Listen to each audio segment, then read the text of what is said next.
মন্দির বানায়ছো বাবরি, এ পর্যন্ত মসজিদে বাবরি ভেঙে মন্দির বানায়ছো রাম মন্দির, চারানা কেউ পর্যন্ত টিকিট কেটে দেখে না। মুসলমান চলে গেছে ভারতে, কিন্তু দোকানদারি রেখে গেছে। বলে কি দোকানদারি? ভারতের মাটিতে একটা কবর আছে, সেই কবরটার নাম হলো তাজমহল। কি কবর? 500 টাকা টিকিট। প্রতি মাসে ইনকাম হয় 10 কোটি টাকা।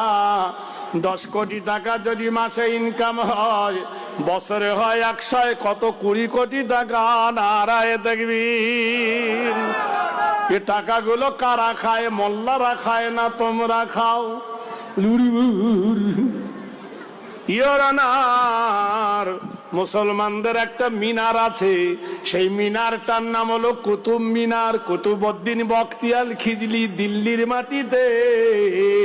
সেই মিনার দেখতে গেলে টিকিট লাগে 40 টাকা। মাসে হয় 2 কোটি টাকা ইনকাম। তাহলে মাসে 2 কোটি হলে বছরে হয় 24 কোটি টাকা। এই টাকাগুলো কোথায় যায়? ইয়োরানার মুসলমানদের একটা ঘর আছে ফতেপুর, সেই ঘরটা হুমায়ুন বানিয়েছিলেন। আরেকটা ঘর হলো আগ্রা, সেটা আকবর বানিয়েছিলেন। আরেকটা হলো লালকেল্লা, শাহজাহান বানিয়েছিলেন।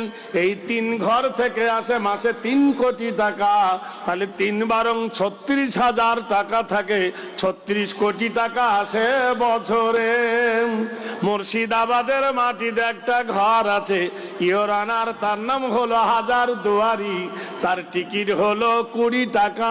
প্রতি মাসে 2 কোটি টাকা ইনকাম হয়, বছরে ইনকাম হয় 24 কোটি টাকা। একবার সুবহানাল্লাহ বলুন, আরো জোরে বলুন। ইয়োরানার এই হাজী মোহাম্মদ মহাসিন, হাজী মোহাম্মদ মহাসিন বাঘের বাচ্চা বাঘ। হাজী মোহাম্মদ মহাসিন 1800 সালে 200 কোটি টাকা ভারতের অর্থ তহবিলে দান করেছিল।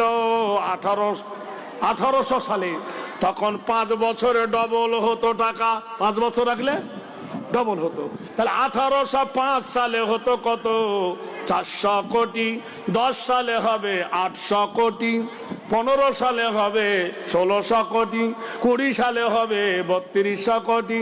25 সালে হবে 6400 কোটি। সুবহানাল্লাহ বলুন। 30 সালে হবে 128 কোটি। 35 সালে 128 দুগুণে ডবল। 40 সালে ডবল।